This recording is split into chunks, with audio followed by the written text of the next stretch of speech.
कि अभी वैदिक के हिसाब से क्या होता है सब बताइए आप को। जी, आप सभी को यूट्यूब मेरा चैनल है वो नमस्कार। आपका? जी हाँ, आप सभी को मेरा नमस्कार। ठीक है, रेमेडी चाहे वैदिक की हो चाहे न्यूमरोलॉजी को, सब में सेम रहती है। ठीक है, अभी उसे आप चाहे कॉमन आदमी वो भी यूज कर सकता है, और जो एस्ट्रोलॉजर हम वो भी, और जो चाहे न्यूमरोलॉजी के हो पामिस्ट्री में हो, रेमेडी घूम फिर के सेम ही होता है। बट हमें उसका लॉजिक पता होना चाहिए।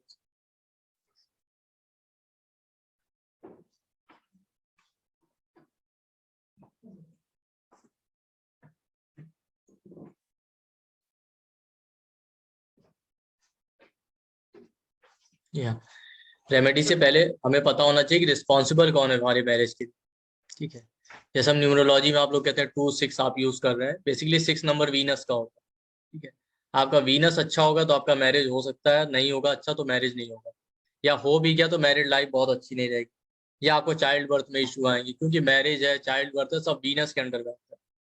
ओके, तो उसके अलावा दूसरा प्लेनेट जो रिस्पॉन्सिबल है हमारा जुपिटर। कि आपकी अगर मैरिज हो भी गई है तो मैरिड लाइफ कैसी रहेगी, स्पेशली फीमेल के साथ। तो जो भी रेमेडी होगा आपका वो वीनस और जुपिटर के अराउंड बेस्ड होगा। वीनस जो है रिस्पॉन्सिबल है मैरिज के लिए, चाहे मेल हो चाहे फीमेल है, दोनों के लिए। और जुपिटर रिस्पॉन्सिबल है आपके कि मैरिड लाइफ आपकी रहेगी कैसे। और यही दोनों प्लेनेट आपके चाइल्ड बर्थ के लिए भी रिस्पॉन्सिबल। अगर आपका आपका वीनस और जुपिटर नहीं अच्छा तो आपको मैरिज में जरूर इशू आएंगे, मैरिज होने में भी और मैरिड लाइफ में। अब मान लेते हैं जिसको एस्ट्रोलॉजी नहीं आती वो क्या करे। ठीक है, उसे नहीं पता कि उसका वीनस अच्छा है कि नहीं है, जुपिटर अच्छा है कि नहीं है। तो सिंपल सी बात है, अगर आपका मैरिज नहीं हो रहा है तो सिंपली आपको वीनस के रेमेडी करने हैं, जो मैं आगे आपको बताऊँ।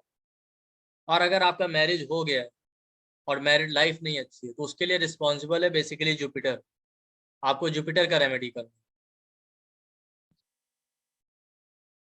तो हमारा पूरा फोकस जो है इसी में होगा, क्योंकि आज हम केवल इस फ्री क्लास में रेमेडी पे बात करेंगे रिलेशनशिप पे। ठीक है, तो आपका पूरा फोकस वीनस पे होना चाहिए। अगर आपका मैरिज नहीं हो रहा है, कोई भी क्लाइंट आपके पास आए और कहता है, चाहे आप न्यूरोलॉजिस्ट हो, एस्ट्रोलॉजर हो, कुछ भी हैं, अगर वो कहता है कि मैरिज में डिले हो रहा है, मैरिज नहीं हो रहा है, तो कहीं ना कहीं उसके लिए वीनस रिस्पॉन्सिबल है, क्योंकि वीनस को सिग्निफिकेटर मानते हैं मैरिज का।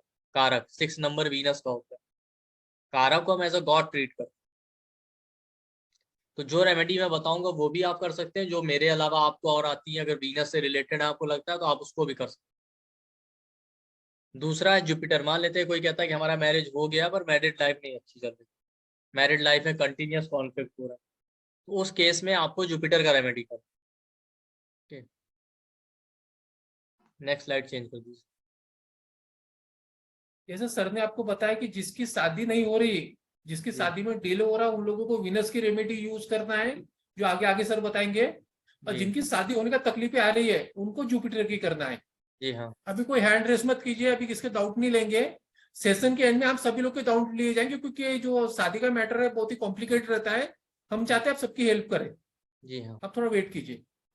और चार्ट अगर किसी को थोड़ी बहुत एस्ट्रोलॉजी आती है तो उसमें 7th हाउस जो होता है वो रिस्पॉन्सिबल होता है मैरिज में। ठीक है, 7th हाउस खराब है तो भी आपके मैरिज होने में इशू आएगा, मैरिड लाइफ में इशू रहेगा। बट 7th हाउस का जो लॉर्ड होता है वो भी वीनस होता है। इन जनरल रेमेडी आपको वीनस का ही करना है। ये कॉन्सेप्ट मैंने इसलिए बताया कि आपको पता होना चाहिए कि लॉजिक क्या है। ठीक है, तो अगर किसी को थोड़ी बहुत एस्ट्रोलॉजी आती है तो वो चेक कर सकता है, अदरवाइज क्लियर, जैसा अभी सर ने कहा कि अगर मैरिज में डिले हो रहा है तो वीनस का रेमेडी। ठीक है, और मैरिड लाइफ अगर खराब है, मैरिज होने के बाद इशू आ रहे हैं आपको, तो जुपिटर का रेमेडी कर। नेक्स्ट स्लाइड पे चलते हैं।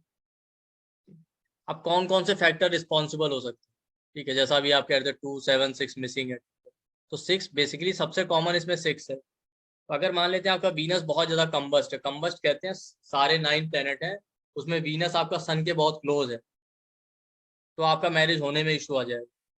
बहुत कम चांस है कि आपका मैरिज हो। दूसरा, वीनस या तो सैटर्न के साथ बैठा हो, शनि के साथ, या जो मैंने कहा अभी 7th हाउस मैरिज का, वहां पे सैटर्न बैठ। दूसरा फैक्टर जो सबसे कॉमन होता है वो ये होता है।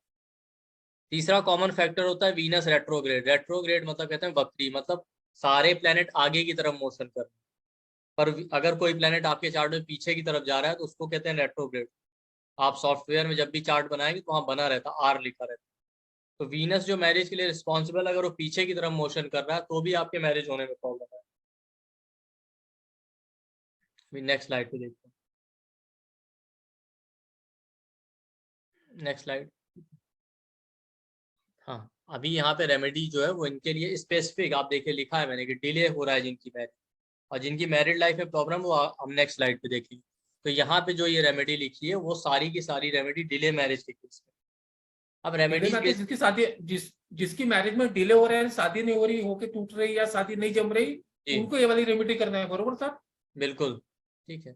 मतलब आपके मैरिज होने माइल, कुछ लोग कहते हैं कि उनके पास रिश्ते ही नहीं आ रहे, कुछ कहते हैं एंगेजमेंट हुई ब्रेक हो गया, कुछ कह रहे हैं कि बात ही नहीं बन रही, किसी भी तरीके से आपके मैरिज में डिले हो रहा है, मैरिज फाइनलाइज नहीं हो पा रहा, तो उनको वो कोई भी ये सारा रेमेडी कर सकते हैं, इनमें से कोई भी रेमेडी।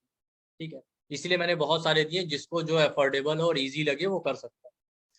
अब प्रॉब्लम ये होता है कि वैदिक में रेमेडीज बहुत टाइप्स की, कुछ लोग कहते हैं मंत्र करना है, कुछ लोग कहते हैं डोनेशन करना है, कुछ लोग कहते हैं जेम स्टोन पहनना है। ठीक है, सभी एप्लीकेबल है और सभी यूजफुल भी है, काम करती हैं, लेकिन आपको उनका लॉजिक और कॉन्सेप्ट पता होना चाहिए। मंत्रों के लिए जो वर्ड यूज होता है स्पेशली, वो कहते हैं मना त्रयी, मतलब जो आपके मन को प्रोटेक्ट करे। तो जब आप मंत्र करते हैं ना, तो बेसिकली वो आपके थॉट प्रोसेस को चेंज करता है। थॉट प्रोसेस है मतलब आप बहुत लोगों को देखेंगे कि बार बार रिश्ते आ रहे हैं पर उनके पास चेकलिस्ट इतनी ज्यादा है, नखरे इतने ज्यादा है कि वो बस कैंसिल किए जा रहे हैं और फिर कहेंगे हमारा मैरिज नहीं फाइनलाइज हो रहा है। तो आपको साइकोलॉजिकल लेवल पे कोई प्रॉब्लम है आपके मेंटल थॉट प्रोसेस में, तो उसमें मंत्र आपको हेल्प करता है। जेम स्टोन और जो बाकी रेमेडीज हैं वो आते हैं तंत्र के अंदर। तंत्र के लिए जो वर्ड यूज होता है वो कहते हैं तनहा त्रयी, तनु मतलब शरीर, त्रयी मतलब प्रोटेक्शन, जो आपके शरीर की रक्षा करे। शारीरिक रूप से कोई प्रॉब्लम आ रही जिसकी वजह से आपका मैरिज में डिले हो रहा है, तो आपके लिए हेल्प करेगी। तो यहाँ पे जितने रेमेडीज हैं हमारा फोकस है, जैसा मैंने लिखा है, मेक योर वीनस स्ट्रॉन्ग। क्या आपके मैरिज में डिले हो रहा है या मैरिज नहीं हो पा रही, तो आपको पूरा फोकस अपने वीनस पे करना है। अब उसे आप चाहे न्यूमरोलॉजी से स्ट्रॉन्ग कर लें, चाहे वैदिक रेमेडीज से स्ट्रॉन्ग कर लें, चाहे अपना लाइफ स्टाइल चेंज करके स्ट्रॉन्ग कर लें, कैसे भी करके आप कर सकते हैं, बट फोकस आपका वीनस पे ही रहे, वीनस से रिलेटेड काम हो। तो सबसे कॉमन जो रेमेडी है, वीनस कपड़ों को रिप्रेजेंट करता है, चाशनी वाली जो मिठाइयाँ होती हैं उनको रिप्रेजेंट करता है, आपकी बेडशीट जो होती है चादर उसको रिप्रेजेंट करता है, बेड को रिप्रेजेंट करता है, ठीक है, परफ्यूम्स को रिप्रेजेंट करता है। तो ये सारी चीजें वीनस के अंडर में आती हैं। तो इनमें से आप किसी भी चीज का डोनेशन फ्राइडे के दिन कर सकते हैं, क्योंकि फ्राइडे को वीनस रूल करता है। अगर आपके मैरिज में डिले हो रहा है तो इसमें से आप कोई भी एक चीज यूज कर सकते हैं। ओके, तो ये एक रेमेडी हो गया जो आप कर सकते हैं। उसके अलावा दूसरा रेमेडी ये है कि आप परफ्यूम, राधा कृष्ण जी के टेम्पल में परफ्यूम डोनेट कर सकते हैं, या परफ्यूम खुद यूज भी कर सकते हैं अपने वीनस को स्ट्रांग बनाने के। तो ये एक और रेमेडी है जो आप बहुत इजी है और आप कर सकते हैं। इसके अलावा कपड़ों की बात की तो केवल कपड़ों का डोनेशन ही नहीं करना है, आप साफ सुथरे कपड़े पहनिए, क्योंकि अक्सर जिनका मैरिज नहीं हो रहा होता ना, उनका वीनस बहुत खराब होता है। तो अक्सर आप ऐसे लोग देखेंगे पुराने कपड़े पहनना, गंदे कपड़े पहनना, कपड़े साफ सुथरे नहीं होंगे, साफ सफाई से नहीं रहते हैं, ग्रूमिंग अप अच्छा नहीं करते, बाल बड़े बड़े हैं, बिखरे हैं, तो उनको अपने ग्रूमिंग अप पे भी ध्यान देना चाहिए। कपड़े साफ सुथरे होने चाहिए, ये भी एक रेमेडी है, इससे भी आपका वीनस स्ट्रांग होता है। ये बेसिकली आपके लाइफ स्टाइल के चेंजेस। तो ये रेमेडी है। उसके अलावा और जो रेमेडी आप कर सकते हैं, जैसे बटर यानी मक्खन और मिश्री का डोनेशन कर सकते हैं, स्पेशली अष्टमी तिथि पे कृष्ण भगवान के टेम्पल में। तो एक तो अगर जन्माष्टमी आ रही है तो अब तो और अच्छा है, तो अच्छी बात है, नहीं है तो हर महीने अष्टमी आती है, हर महीने पूर्णिमा अष्टमी है, हर तिथियां आती हैं, आप अपने पंचांग में या कैलेंडर में चेक करके आराम से उसका रेमेडी कर सकते हैं। इसीलिए आप देखिए वीनस बेड को रिप्रेजेंट करता है। तो जब पहले मैरिज होता था ना, तो पहले मोबाइल इलेक्ट्रॉनिक आइटम नहीं देते थे, क्योंकि ये सब राहु के अंडर में आते हैं, 4 नंबर जिसे आप कहते हो न्यूमरोलॉजी में। ये प्रॉब्लम क्रिएट करते हैं मैरिड लाइफ। पहले जो दिया जाता था शादी में वो था बेड दिए जाते थे, कपड़े दिए जाते थे, पैसे दिए जाते थे, गोल्ड दिया जाता था, सोना, क्योंकि गोल्ड जुपिटर को रिप्रेजेंट करता है। तो जुपिटर को स्ट्रांग बनाने के लिए, जिससे आपका मैरिड लाइफ अच्छा रहे। बेड वीनस रिप्रेजेंट करता है, कपड़े वीनस रिप्रेजेंट करता है, मिठाइयाँ हैं वो वीनस रिप्रेजेंट करता है। ये सारी चीजें दी जाती, इलेक्ट्रॉनिक आइटम, मोबाइल, ये सब नहीं दिए जाते थे, जो राहु वाली चीज। बट अभी हम यही सारा देने लगे हैं गिफ्ट। इसके अलावा वीनस आपके बेडरूम को रिप्रेजेंट करता है, तो सोने से पहले पैर धो के जाइए, साफ सुथरा होना चाहिए, क्योंकि वीनस क्लीनलीनेस का कारक, साफ सफाई। अपने बेडरूम को बहुत साफ सुथरा रखिए। कुछ लोग बेडरूम में जूते चप्पल ले जाते हैं, जूते चप्पल पहन के रख, वो नहीं करना है आप। ठीक है। इसके अलावा एक और रेमेडी वो ये है कि मंगल गौरी की पूजा। तो वाराणसी में एक टेम्पल है मंगल गौरी का, मंगला गौरी का, वहां पे जाके आप अनुष्ठान या पूजा करवा सकते हैं। मुझे याद है कि मेरे क्लाइंट ने किया था, ये 2 लोग थे, दोनों लोगों ने एक ही दिन किया और एक ही दिन उनके लिए मैरिज का प्रपोजल आ गया। तो आप भी ये कर सकते हैं, काफी अच्छा रेमेडी है, काफी पॉपुलर भी है ये टेम्पल वहाँ पे।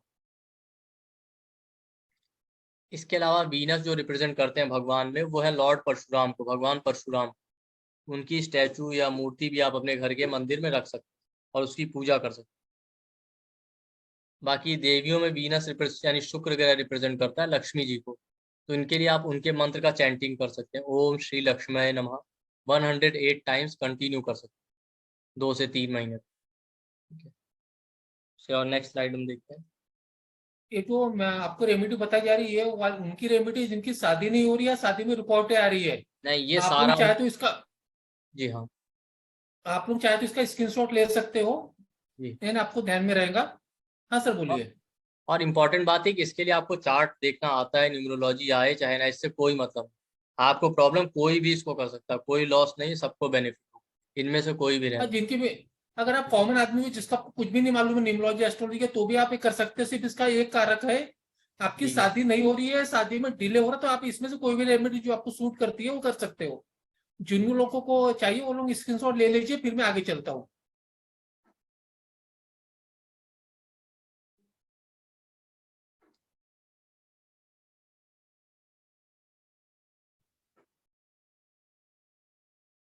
हाँ सर, एक साथ आगे बताइए, दिख रहा है ना जी आपको? जी हाँ। ठीक है, तो ये आपका मंत्र हो गया, ये मंत्र आप कर सकते हैं डेली।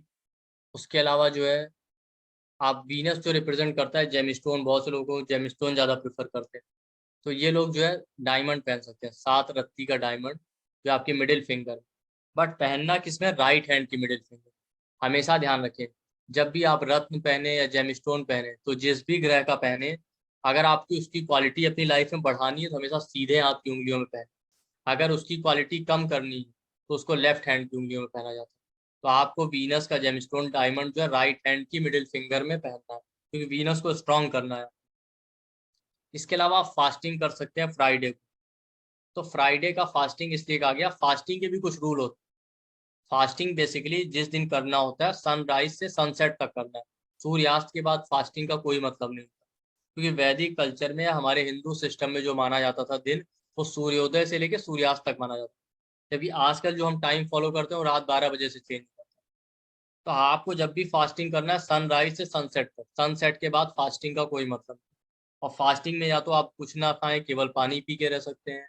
अगर आप खाना चाहते हैं, कुछ बिना खाए पिए नहीं रह सकते, तो आप फ्रूट और फ्रूट जूस लें बेसिकली, बस और कुछ नहीं। बट हमेशा याद रखें सनराइज से सनसेट तक। और फास्टिंग में सोना नहीं होता दिन में कि आप सो रहे हैं, टीवी देख रहे हैं, ये सब नहीं करना होता। ठीक है, तो फास्टिंग का रूल याद रखें, आपको सनराइज से सनसेट तक फास्टिंग करना है, उसके बाद उसका कोई मतलब नहीं। तो ये सारे रेमेडी हो गए बेसिकली अगर आपको डिले हो रहा है मैरिज। और आपको बता दें कि वीनस यानी 6 नंबर जो होता है वो कच्ची जमीन को रिप्रेजेंट करता है। तो अभी तो लोग फ्लैट या अपार्टमेंट में रहते हैं, तो वहां तो पॉसिबल नहीं है। और अगर रह भी रहे हैं तो आप अपने घर में थोड़ी सी कच्ची जमीन रखिए, जैसे पहले घरों में होता था। अगर आपका घर है, पॉसिबल है, तो वहां पे गार्डन छोटा सा या क्यारी जो भी बना दीजिए। और अगर आप फ्लैट या अपार्टमेंट में रह रहे हैं तो वहां भी फ्लावर पॉट में फ्लावर्स लगा सकते हैं। तो वीनस फ्लावर्स और कच्ची जमीन दोनों को रिप्रेजेंट करता है, तो आपकी घर की एनर्जी को चेंज करता है, पॉजिटिव बनाए रखता है। चलिए, ये तो हो गया सारे रेमेडी उनके लिए जिनका डिले हो रहा है मैरिज, मैरिज में डिले हो रहा है, मैरिज में कोई प्रॉब्लम आ रहा है। हम अभी बात करते हैं नेक्स्ट स्लाइड पे कि अगर हो गया तो फिर कॉन्फ्लिक्ट हो रहा है तो क्या, उनके लिए जो कुछ सर है।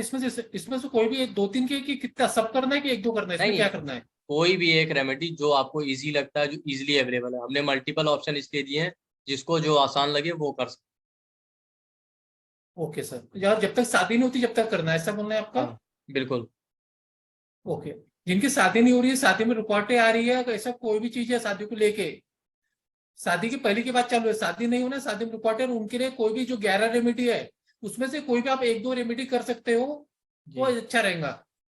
अभी कोई हैंड रेस मत कीजिए, इसके बाद आपको बताया आपके डाउट बाद में लिए जाएंगे।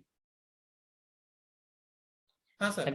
फाइनल स्लाइड जो है ये उनके लिए है जिनका मैरिज तो हो गया पर मैरिड लाइफ में खटपट चल रही है, कॉन्फ्लिक्ट बहुत ज्यादा है, ठीक है, आपस में कंपेटिबिलिटी नहीं है।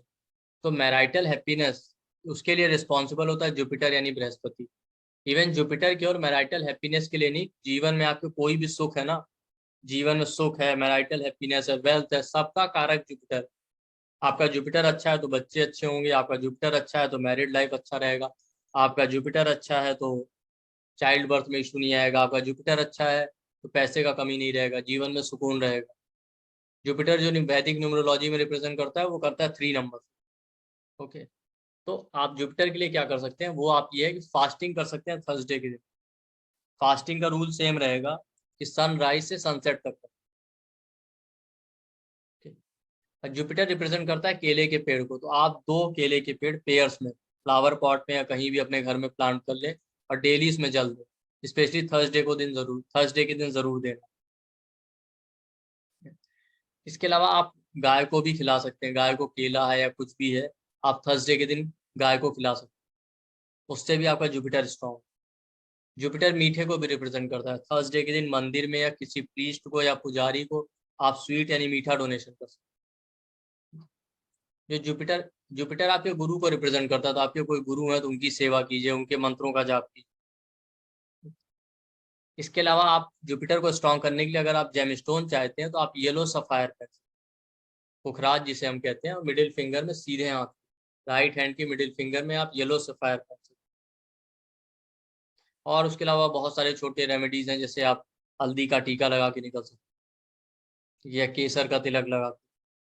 तो ये वो रेमेडीज हैं, या और भी जो आपको रेमेडीज पता है जुपिटर के रिगार्डिंग, जिससे आपका जुपिटर स्ट्रॉन्ग, तो आपका मैरिड लाइफ अच्छा रहेगा, उसमें जो कॉन्फ्लिक्ट आ रहे हैं वो सॉल्व हो जाए।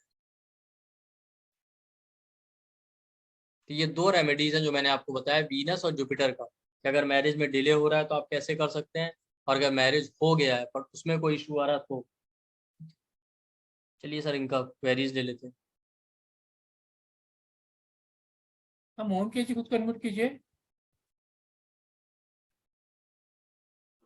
मोहन के।